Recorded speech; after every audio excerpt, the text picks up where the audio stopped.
Hi, I'm Brett Ullman, and welcome to Parenting Navigating Everything, the channel where we equip and empower you as a parent to navigate all aspects of parenting in this modern culture we live in today. This is part 4 of a 5-part series on changing the narrative, this new way we speak to our kids about technologies. I will link the first talk above in case this is where you're just beginning today. The goal of these vlogs is to challenge us to change the way we speak to our kids, to teach them about things and not just tell them what to do with these things. So far, we have done phones, social media, TV, movies, and today we move on to our 4th discussion on music. Music is another area where disruption in technology has shifted and changed everything.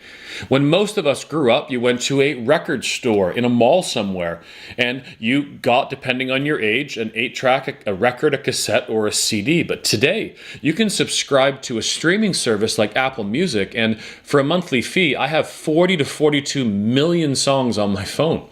Spotify is the other major player in this music subscription arena, and they have over 30 million songs. So I polled hundreds and hundreds of students saying, tell me what your parents say. Just like I've done in all these talks, tell me what your parents say on this. And here's what I heard from most people.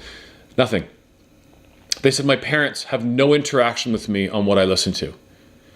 Now, the few who did spoke said this: in our Christian world, we still kind of subscribe to this Christian music is good and secular music is bad. First off, I do not even think this idea makes any sense because everything Christian is not good, lyrically or musically. I mean, ever been in a church service and been singing a song and wondering if the lyric is actually like theologically correct? Not all musicians are theologians, and not everything secular, and I don't like that term, but not everything secular is bad. There are tons of musicians and songs that are fantastic. Students understand that, but when we have this very rigid Christian good, secular bad kind of way to view things, it doesn't work. And there's a few kids who just wrote me and said, well, as long as there's no swearing, it's fine. So they just then download a clean version of a song for when you're in the car with them. Here's the new narrative. Some talking points. How about not all music is good, but not all music is bad, but all music is powerful. I've said this line to hundreds of thousands of high school students, and very few people will ever disagree. I usually ask a room full of people, what are you looking for in your music?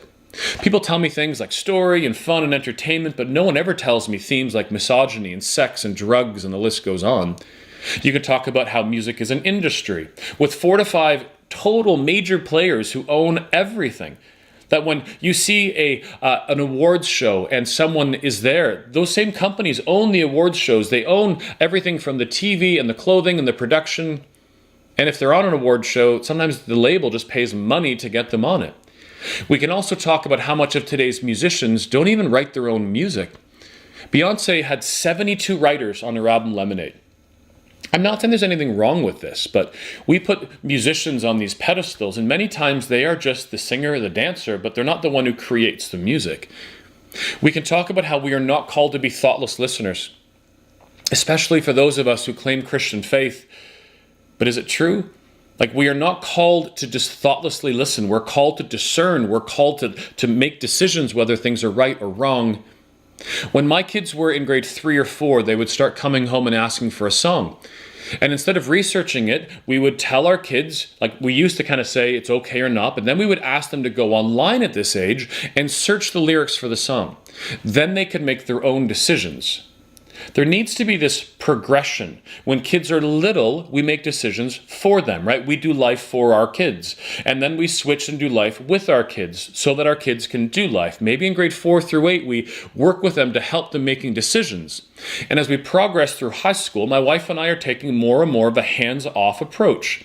We're slowly releasing our kids to make their own choices.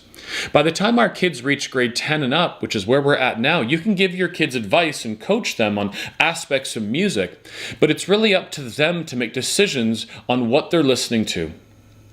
As a side note, I know many parents whose musical choices are horrible, and it's hard to model good discernment of music when you really have no discernment of music yourself. Music is where you will have tons of never-ending discussion. This is one of my favorite conversations I have with my own kids and other students as I travel anywhere and speak. I love music, and I think kids love conversations on music beyond don't listen to this, don't listen to that. I'd love to hear how these new narratives, these conversations on music go with your kids. The last vlog is going to be the 5th one of this series on changing the narrative around the conversations on video games. I'll talk to you soon.